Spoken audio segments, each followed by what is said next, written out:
Bismillahirrahmanirrahim. Assalamualaikum warahmatullahi wabarakatuh.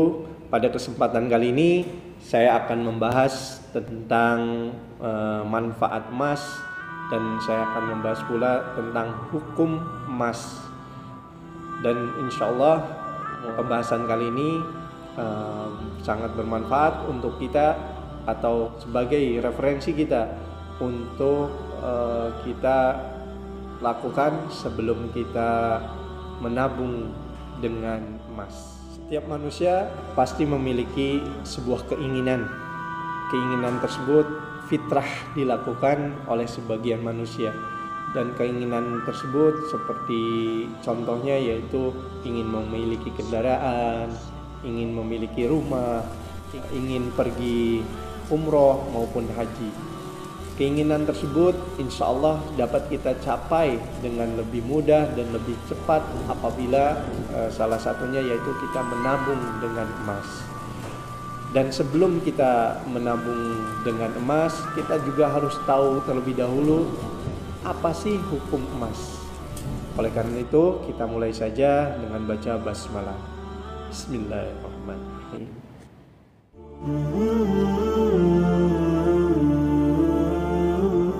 Hukum emas ada dua. Hukum yang pertama yaitu hukum reverse price. Apa itu hukum reverse price? Hukum reverse price merupakan suatu kondisi di mana suatu harga barang ataupun impian yang semakin murah dari waktu ke waktu jika kita belikan dengan emas. Bagaimana contohnya? Kita akan simulasikan contoh tersebut. Misalkan keinginan kita yaitu ingin pergi haji. Saya akan memperlihatkan sebuah data di mana tahun 2005 biaya untuk haji sekitar 23,5 juta.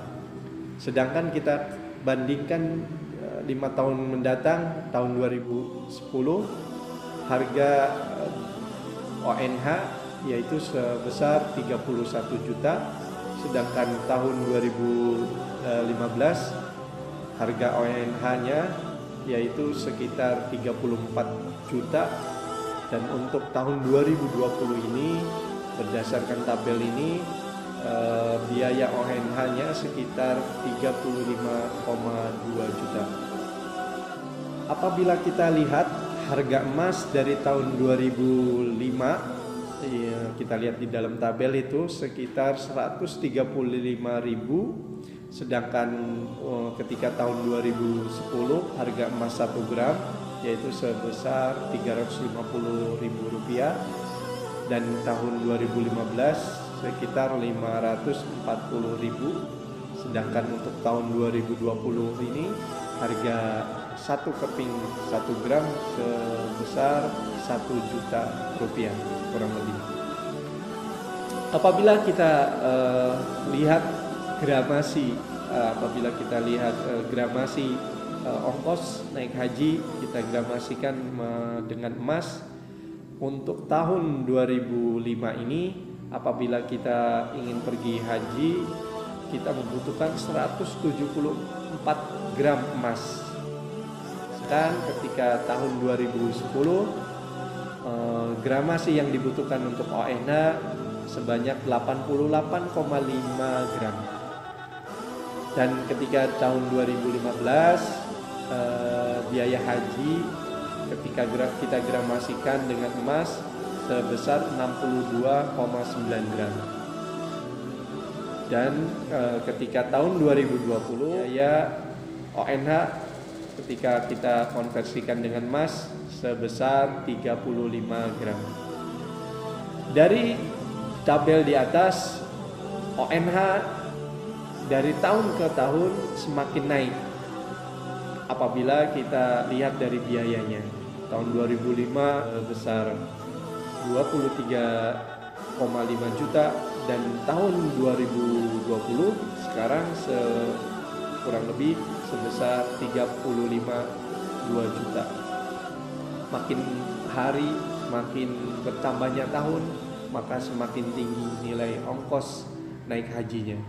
Akan tetapi coba kita lihat Apabila kita lihat pada kolom gramasi, apabila kita konversikan dengan biaya emas, dari tahun ke tahun semakin menurun.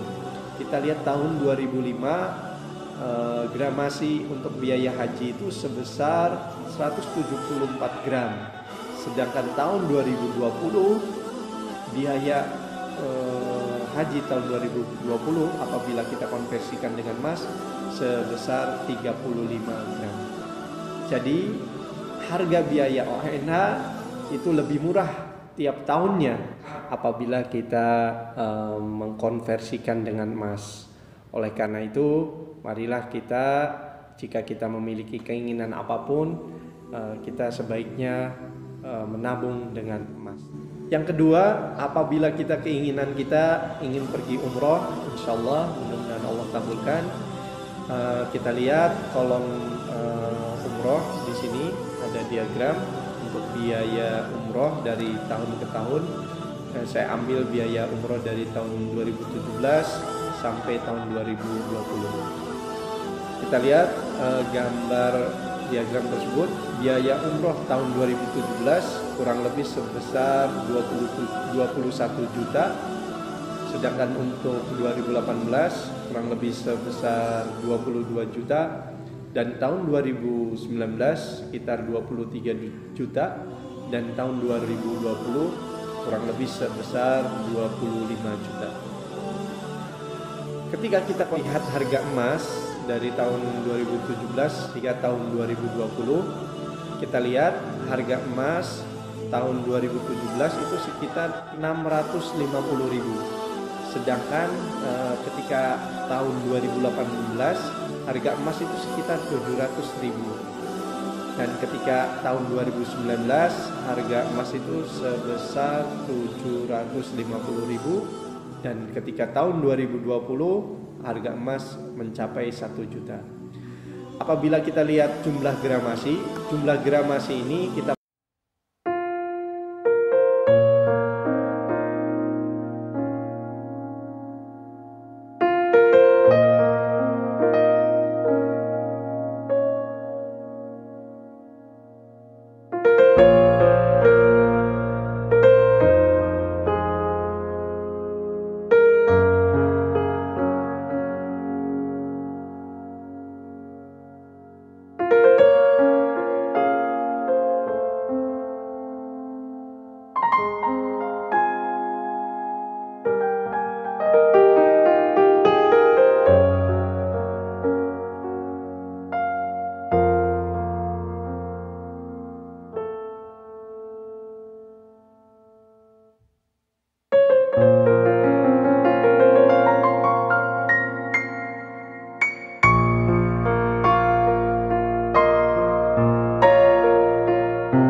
dan jika harga sudah naik susah untuk turun. Oleh karena itu apabila kita lihat dalam gramasi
atau impian kita lebih cepat dengan cara menabung dengan emas.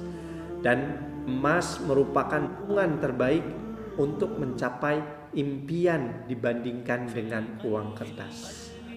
Hukum yang kedua, hukum emas yang kedua yaitu hukum pengali. Apa itu hukum pengali?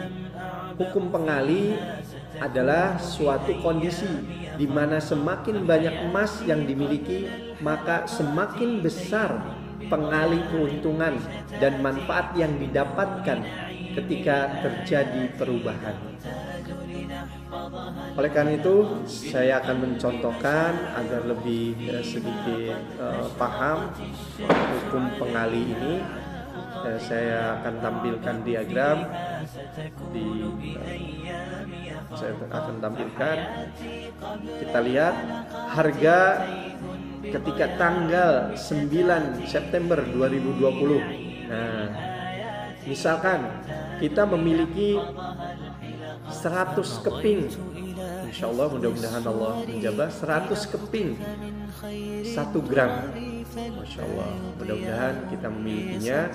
Ketika kita lihat harga 1 gram itu ketika tanggal 9 September yaitu harganya 1.026.000. Apabila kita kalikan dengan aset yang kita miliki yaitu 100 keping, 100 dikali 1.026.000, total aset yang kita miliki yaitu 102.600.000. Nah, itu total aset yang kita miliki. Kita lihat apabila keesokan harinya setelah kita update harga tanggal 10 September, harga 1 gram ternyata naik menjadi 1.036.000. Sehingga kita lihat kenaikannya itu, kalau kita lihat tanggal 9 September sebesar 1.026.000, sedangkan harga 10 September sebesar 1.036.000. Kenaikannya sebesar 10.000. Memang sedikit, tapi apabila kita hitung aset kita, karena kita memiliki 100 keping 1 gram, maka aset yang kita miliki, total asetnya ketika kita kalikan 100 keping dikali 1.036.000, total asetnya yaitu sebesar 103.600.000. Maka dari itu ketika kita kenaikannya 10.000, kita lihat aset kita naik berapa? 100 keping dikali dengan 10.000, sehingga kenaikan aset kita itu 1 juta sehari. Masya Allah. Terus bagaimana jika kita hanya memiliki 10 keping? Ya sudah, berarti 10 keping dikali 10.000, berarti total aset, kenaikan aset yang kita miliki sebesar 100.000 per hari. Masya Allah. Ini mudah-mudahan bisa membuka wawasan kita untuk bisa menabung dengan emas. Maka dari itu saya menganjurkan, marilah kita memiliki emas sebanyak-banyaknya dengan cara menabung dengan emas. Demikian informasi yang bisa saya sampaikan, mudah-mudahan bisa bermanfaat, mudah-mudahan juga bisa mencerahkan kita agar kita sama-sama menabung dengan emas. Kurang lebihnya mohon maaf. Assalamualaikum warahmatullahi wabarakatuh.